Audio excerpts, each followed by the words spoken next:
So friends, आज की इस वीडियो के अंदर हम लोग बात कर रहे हैं इलेक्ट्रोस्टैटिक्स के सबसे इंटरेस्टिंग फिनोमेना के बारे में, जो कि है इलेक्ट्रिक डायपोल।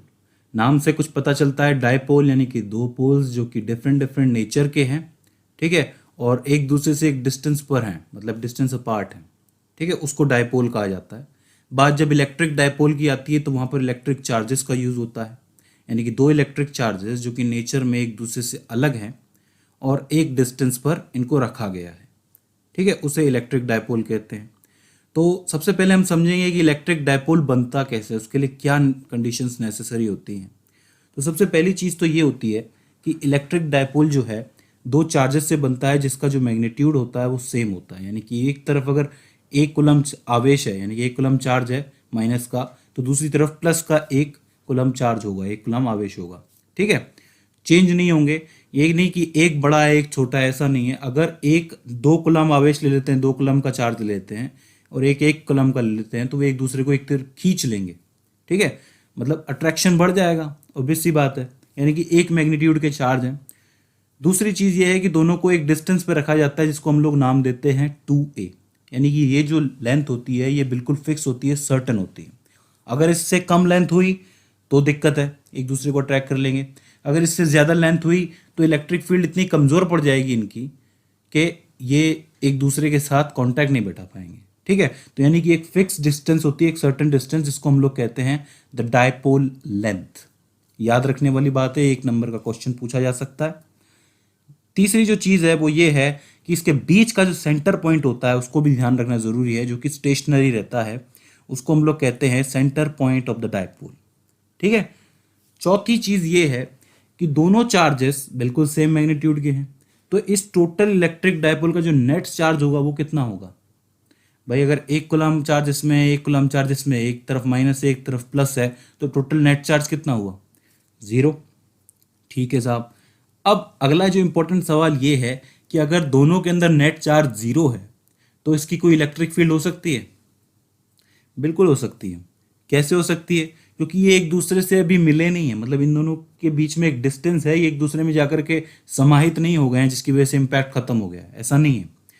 इनकी इलेक्ट्रिक फील्ड है, पॉजिटिव में से निकलेगी, नेगेटिव के अंदर जाएगी, ठीक है, एक लूप बनाती है, एक लूप तैयार करती है जहाँ पर पॉजिटिव और नेगेटिव की जो फील्ड्स होती हैं वो जब एक दूसरे के पास आती हैं तो सुपरपोजिशन के प्रिंसिपल के हिसाब से सबके सब मिल जाती हैं और पॉजिटिव से निकल के नेगेटिव में चली जाती है, सेम एज मैग्नेट, कोई दिक्कत नहीं है। इसका मतलब इलेक्ट्रिक डायपोल का नेट चार्ज 0 होता है लेकिन इलेक्ट्रिक फील्ड 0 कभी नहीं होती है, ये बात याद रखने की है, ठीक है। अगली चीज़ जो बहुत इंपॉर्टेंट है वो ये है कि डायरेक्शन क्या होगी इलेक्ट्रिक डायपोल की, पॉजिटिव से नेगेटिव या नेगेटिव से पॉजिटिव।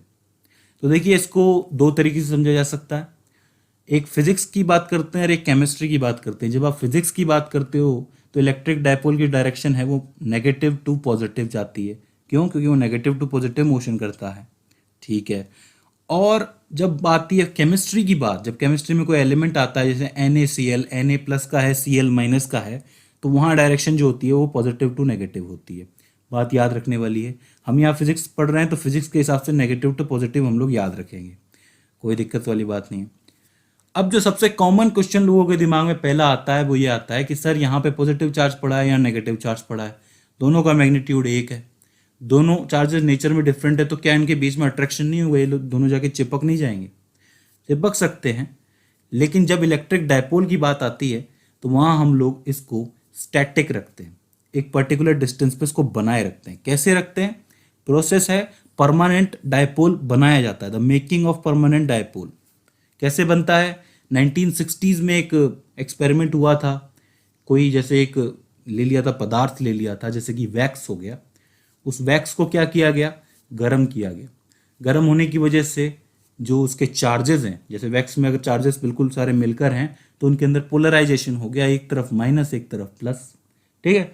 उस लिक्विड को दोबारा जमाया गया, मतलब ठंडा किया गया, और जब वो सॉलिड में कन्वर्ट हुआ तो वो एक डायपोल बन चुका था, एक तरफ पॉजिटिव था एक तरफ नेगेटिव था। तो इस तरीके से परमानेंट डायपोल बनते हैं। ऐसी सिचुएशन में इस इलेक्ट्रिक डायपोल को इलेक्ट्रेट कहा जाता है। हालांकि परमानेंट डायपोल को बनाने की टेक्निक्स और भी हैं, लेकिन फिलहाल यहाँ नहीं है, वो एक इंजीनियरिंग का पार्ट है, ठीक है। तो यहाँ पे हमें एक चीज़ याद रखनी है कि दो चार्जेस हैं, एक दूसरे से 2a के डिस्टेंस पे हैं, दोनों का मैग्नीट्यूड बराबर है, एक फील्ड जनरेट करना है लेकिन उनका नेट चार्ज जो है वो 0 है। तो इस तरीके से बनता है आपका electric dipole, the making of electric dipole. बात करते हैं इफेक्टिवनेस और मोमेंट ऑफ इलेक्ट्रिक डायपोल की। बहुत इंपॉर्टेंट चीज़ है, ढंग से समझिए, एक एक चीज़ समझिए आराम से।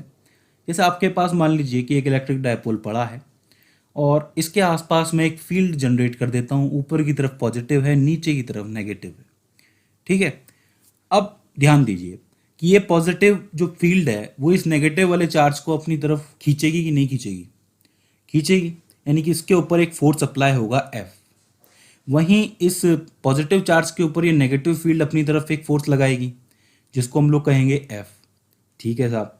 दोनों के ऊपर मैग्नीट्यूड बराबर है तो दोनों के ऊपर लगने वाला फोर्स भी इक्वल होगा, ठीक है, इक्वल। अभी इस वक्त हम लोग कांस्टेंट इलेक्ट्रिक फील्ड मान के चल रहे हैं, तो ये फोर्स कितना होगा? इस फोर्स को क्या लिखोगे आप लोग? भाई हम लोगों ने पहले पढ़ा हुआ है कि electric field is equals to है फोर्स अपॉन में चार्ज होता है, तो ये फोर्स कितना होगा? क्यू ई होगा कि नहीं होगा? ठीक है, और ये वाला फोर्स भी क्यू ई होगा। माइनस प्लस में इसलिए नहीं लगा रहा हूँ कि माइनस प्लस जो है वो डायरेक्शन से कवर हो गया। भाई माइनस वाला इस तरफ जा रहा है तो इसकी डायरेक्शन ये है, प्लस वाला इस तरफ जा रहा है तो प्लस की डायरेक्शन ये है, दोनों के ऊपर लगने वाला फोर्स इक्वल होगा, F इजिकल्स टू में क्यू ई। अब देखिए जैसे ही फोर्स इसके ऊपर लगता है तब इलेक्ट्रिक डायपोल एक मोशन क्रिएट करता है, यानी कि नेगेटिव वाला इस तरफ जा रहा है, पॉजिटिव वाला इस तरफ जा रहा है, तो इसने एक सर्कुलर मोशन का नेचर क्रिएट कर लिया है, यानी कि एक सर्कुलर मोशन करने लगा है फोर्स की वजह से, ठीक है। अब सर्कुलर मोशन कर रहा है तो इसके अंदर क्या क्रिएट हो गया? 11th क्लास में पढ़ के आए आप लोग, टॉर्क क्रिएट हो गया। अब टॉर्क को हम लोग कैसे लिखते हैं? Force multiply by perpendicular distance, right. अब फोर्स कितना है? F है, मल्टीप्लाई बाय परपेंडिकुलर डिस्टेंस कितनी है? भाई 2a है टोटल। एक चार्ज के लिए परपेंडिकुलर डिस्टेंस जो होगी a होगी, दूसरे चार्ज के लिए भी a होगी, तो F multiply by a। F को लिख सकते हो आप QE, तो टॉर्क इज इक्वल्स टू में QEA। ये एक फोर्स के लिए है, मतलब एक चार्ज के लिए है, ठीक है। इसी तरीके से टॉर्क इज इक्वल्स टू में QE मल्टीप्लाई बाय a दूसरे चार्ज के लिए हो जाती है, तो मतलब ये टॉर्क क्रिएट हो जाता है। अब देखिए अगर मैं क्या करूं कि ये चार्ज जो है, मान लीजिए मैंने Q1 ये प्लस का Q1 माइनस का Q1 लगाया है, अगर छोटा चार्ज लगाऊं इसकी जगह पे कुछ इस तरीके से, छोटा डायपोल बन रहा है, इसके बीच का भी डिस्टेंस 2a ही है, इसके हिसाब से रिलेटिवली थोड़ा सा घटा हुआ दिख रहा है, थोड़ा कम दिख रहा है, लेकिन है। इसके साथ भी सेम चीज़ होगी, नेगेटिव वाला इस तरफ जाएगा, पॉजिटिव वाला इस तरफ जाएगा, ठीक है। लेकिन इस चार्ज की जो वैल्यू है, मान लीजिए कि इस चार्ज के हिसाब से 1/4Q है, मतलब बहुत कम है, ठीक है। तो उस वक्त इसके ऊपर जो फोर्स लगेगा 1/4QE लगेगा, ठीक है। जो टॉर्क क्रिएट होगा वो कितना होगा? टॉर्क इज इक्वल्स टू में 1/4QEA। देखिए बहुत मुश्किल नहीं है, उस वक्त जो चार्ज था वो Q था तो QEA लिख दिया हम लोगों ने। इस वक्त जो चार्ज है 1/4Q है तो 1/4QEA लिख दिया हम लोगों ने। कोई दिक्कत नहीं है, आराम आराम से समझिए। अब मैं क्या करता हूं कि कोई बड़ा सा डायपोल लेके आ जाता हूं, मतलब इससे भी बड़ा डायपोल। मान लीजिए कि ये जो सबसे पहले रखा था उससे तकरीबन 4 गुना है, यानी कि इसकी वैल्यू 4Q है, माइनस का 4Q प्लस का 4Q। अब इसके ऊपर लगने वाला फोर्स कितना होगा? 4QE लगेगा, लगेगा कि नहीं? ठीक है, तो इसका मतलब इसका फोर्स 4QE है, तो इसके ऊपर लगने वाला टॉर्क कितना हुआ? टॉर्क इज इक्वल्स टू में 4QEA। लगा कि नहीं लगा? भाई पहले वाले पे QEA लग रहा था, दूसरे वाले पे 1/4QEA लग रहा था, तीसरे वाले पे 4QEA लग रहा है, ठीक है। और इस हिसाब से हमें देखने को मिलता है कि इनके मोमेंट में भी चेंज आता है। भाई पहला वाला सीधा सीधा कर रहा था, मतलब बड़ा सा सर्कल बना रहा था, दूसरा वाला थोड़ा छोटा चार्ज था इसलिए छोटा सर्कल बना रहा था, और तीसरा वाला बहुत बड़ा था इसमें बड़ा सा सर्कल बनाया, बहुत बड़ा सर्कल बनाया, राइट। तो इस हिसाब से डायपोल की ये जो मोमेंट है किस पे डिपेंड करती है? चार्ज पे डिपेंड करती है, अमाउंट ऑफ चार्ज की, चार्ज कितना है, ठीक है। तो इसका मतलब जो dipole moment depends on charge, ठीक है। दूसरी चीज क्या है कि डायपोल मोमेंट किस पे डिपेंड करती है? दूसरी डिस्टेंस पे या फिर डिस्प्लेसमेंट, इन दोनों के बीच का जो डिस्प्लेसमेंट डिस्टेंस है वो कितना है, राइट, ए पर, ठीक है। तो इसका मतलब जो डायपोल मोमेंट होगा वो P, यानी कि P से लिखते हैं डायपोल मोमेंट को, तो P इज इक्वल्स टू में particular charge multiply by perpendicular distance, यानी कि QA। इसका मतलब एक चार्ज के लिए जो डायपोल मोमेंट होगा P इज इक्वल्स टू में क्यू ए होगा, दूसरे चार्ज के लिए जो डायपोल मोमेंट होगा P इज इक्वल्स टू में क्यू ए होगा। दोनों के दोनों को आप लोग जोड़ सकते हो, तो P इज इक्वल्स टू में 2AQ या फिर Q2A जिसको हम लोग लिख सकते हैं, राइट। इसका मतलब सिंपल सा मेरा मतलब ये कहने का है कि पहले एक चार्ज के लिए डायपोल मोमेंट निकाला, फिर दूसरे के लिए डायपोल मोमेंट निकाला, और डायपोल मोमेंट हमेशा अमाउंट ऑफ चार्ज पर डिपेंड करता है, दूसरा इन दोनों के बीच की डिस्टेंस पर डिपेंड करता है। तो डायपोल मोमेंट की वैल्यू निकलती है P इज इक्वल्स टू में Q2A। इसको वेक्टर में लिख सकते हो, P vector is equals to में Q2A का वेक्टर। ये चीज़ याद रखना बहुत इंपॉर्टेंट चीज़ है, ठीक है। इसी तरीके से आप लोग इसको लिखेंगे, रिप्रेजेंट करेंगे, ठीक है, डायपोल मोमेंट को। तो ये हो जाता है डायपोल मोमेंट या फिर इफेक्टिवनेस ऑफ डायपोल। कहने का मतलब है कि तीनों डायपोल्स में से सबसे ज़्यादा इफेक्टिव कौन है? बड़ा वाला ही होगा। क्यों होगा? क्योंकि इसके अंदर चार्ज की वैल्यू ज़्यादा है, ठीक है, यानी कि इसकी इफेक्टिवनेस ज़्यादा है, तो इसका डायपोल मोमेंट सबसे ज़्यादा होगा। अब इंपॉर्टेंट क्वेश्चन ये है कि जैसे हम लोगों ने कहा था कि इसकी फील्ड जीरो नहीं होती है, तो एक डायपोल की वजह से किसी पॉइंट P पर कितनी फील्ड हो लग सकती है, मतलब एक डायपोल किसी पॉइंट P पर कितनी फील्ड लगा सकता है। आपको याद होगा कि जब हम लोग पर्टिकुलर चार्ज की बात कर रहे थे उसके लिए भी हम लोगों ने इलेक्ट्रिक फील्ड कैलकुलेट की थी, जो कि थी E इज इक्वल्स टू में 1/4πε0 Q अपॉन में R स्क्वायर। इसी तरीके से अब जब एक डायपोल है और उसके पास कोई पॉइंट ले आए तो उस पर इलेक्ट्रिक फील्ड की वैल्यू क्या होगी। तो देखिए, उस वक्त इलेक्ट्रिक फील्ड को कैलकुलेट करने के दो तरीके हैं। पहला तरीका एक्सियल लाइन वाला है। कैसे? कि एक इलेक्ट्रिक डायपोल पड़ा है और उसी की लाइन में अगर मान लो कि मैं कोई पॉइंट रख देता हूँ इस तरीके से। दूसरा तरीका ये है कि अगर इलेक्ट्रिक डायपोल पड़ा है और उसकी इक्वेटोरियल प्लेन पे, इक्वेटोरियल प्लेन क्या है, उसको बीच में से काटता है, और उस प्लेन पे अगर मैं कोई पॉइंट रख देता हूँ। और एक तरीका और है कि अगर कोई भी रैंडम पॉइंट स्पेस के अंदर उसके आसपास हो जो इक्वेटोरियल प्लेन पे ना हो और इस एक्सियल प्लेन पे ना हो, ठीक है। तीन तरीके हैं, जिसमें से पहले तरीके की आज हम लोग बात करने वाले हैं, बाकी दो तरीके की बात हम लोग अगले लेक्चर में करेंगे। यानी कि एक्सियल लाइन पर इलेक्ट्रिक फील्ड की वैल्यू क्या होती है। तो बहुत सिंपल है। मान लीजिए कि आपके पास एक इलेक्ट्रिक डायपोल है कुछ इस तरीके से, इन दोनों के बीच का जो डिस्टेंस है वो 2a है या फिर डिस्प्लेसमेंट जिसको हम लोग कह सकते हैं, और इन दोनों का मैग्नीट्यूड बिल्कुल सेम है q, ठीक है। एक का प्लस q है, एक का माइनस q है। अब मान लीजिए कि इसके जो कुछ डिस्टेंस पर, x डिस्टेंस पर एक पॉइंट p रख दिया हम लोगों ने यहाँ पर, ठीक है, इसकी एक्सियल लाइन पर है। अब ये x जो डिस्टेंस है वो मैंने centre point of the dipole से माना है, ठीक है। या एक बार हमेशा याद रखना कि सेंटर पॉइंट से आप लोग मानोगे, क्योंकि फील्ड हमें जो कैलकुलेट करनी है वो इक्वल होनी चाहिए, ठीक है। अब ये a है, ये a है, मतलब ये वाला हिस्सा a में कट गया, ये वाला हिस्सा a में कट गया। अब इस p पॉइंट से माइनस q चार्ज की जो डिस्टेंस होगी वो कितनी होगी? x प्लस a लिख सकते हैं इसको, बिल्कुल लिख सकते हैं, सिंपल सा गणित है, ठीक है। अब इस p की इस प्लस q से क्या डिस्टेंस होगी? x माइनस a लिख सकते हैं इसको, बिल्कुल लिख सकते हैं, कोई दिक्कत वाली बात नहीं है। अब ये जो q है, मतलब ये जो माइनस का q है, ये इसके ऊपर जो इलेक्ट्रिक फील्ड लगाएगा वो कुछ इस डायरेक्शन में लगेगी, ठीक है। अंदर की तरफ ही खींचता है q, हमें मालूम है माइनस का, तो ये इस तरफ इस डायरेक्शन में आ गई। ये जो प्लस का q है, ये इस p पर जो इलेक्ट्रिक फील्ड लगाएगा वो बाहर की तरफ जाएगी। हमें मालूम है कि जो पॉजिटिव होता है उसमें से बाहर की तरफ ही निकलती है इलेक्ट्रिक फील्ड लाइंस, तो ये बाहर की तरफ लगाएगा, ठीक है।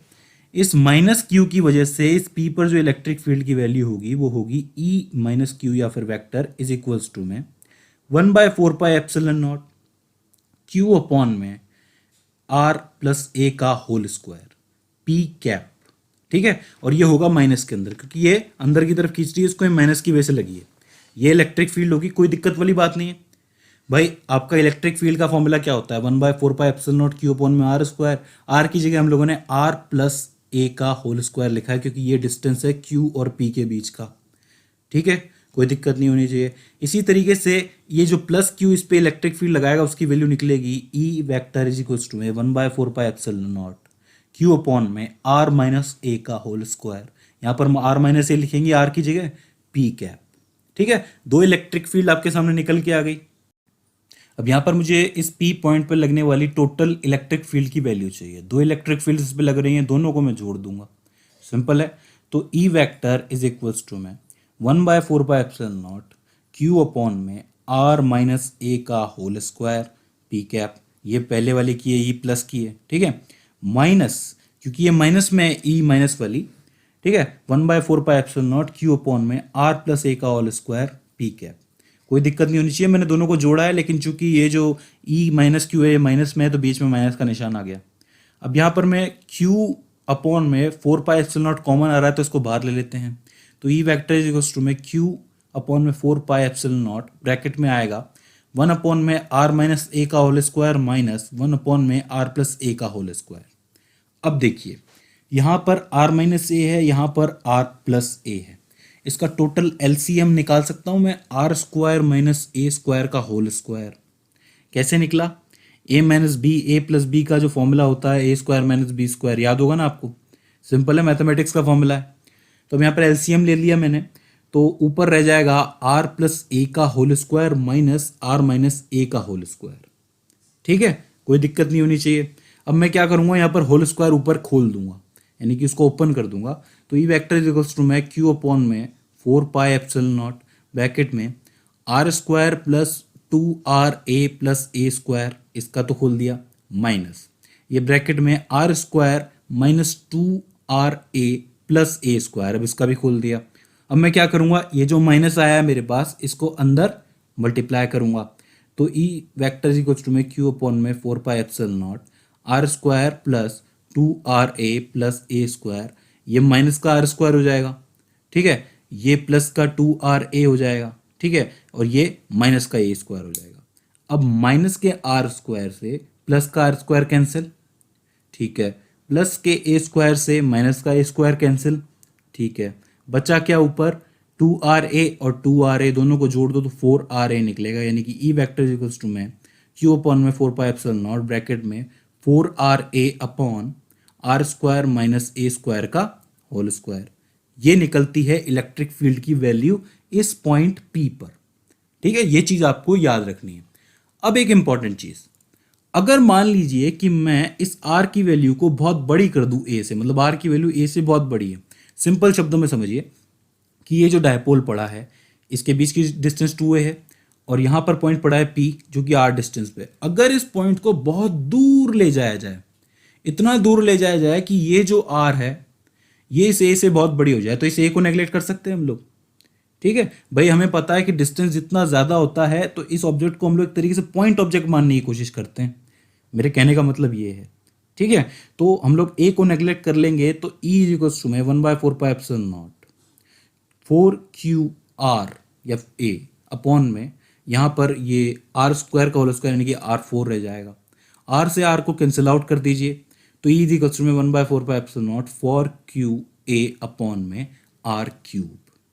ये तब इलेक्ट्रिक फील्ड निकलेगी जब आप उस पॉइंट को इस डायपोल से बहुत दूर रखेंगे, बहुत दूर रखेंगे, तब उसके ऊपर लगने वाली इलेक्ट्रिक फील्ड की वैल्यू ये है। अच्छा, इससे पहले अभी हम लोगों ने डायपोल मोमेंट के बारे में पढ़ा था, राइट? उसका फॉर्मूला क्या था? उसका फॉर्मूला था कि P इज इक्वल टू में Q2A था कि नहीं था? ठीक है, तो यहाँ पर मैं क्या करता हूँ कि E इज इक्वल टू में 1/4πε0 2 को बाहर लेता हूँ, ब्रैकेट में 2QA बचेगा कि नहीं? ठीक है, अपॉन में R क्यूब। तो इस 2QA को मैं क्या करता हूँ, P से कन्वर्ट कर देता हूँ, डायपोल मोमेंट से इसको सब्स्टिट्यूट कर देता हूँ। तो वैल्यू क्या निकल के आएगी मेरे पास? E इज इक्वल्स टू में 1/4πε0 2P अपॉन में R क्यूब।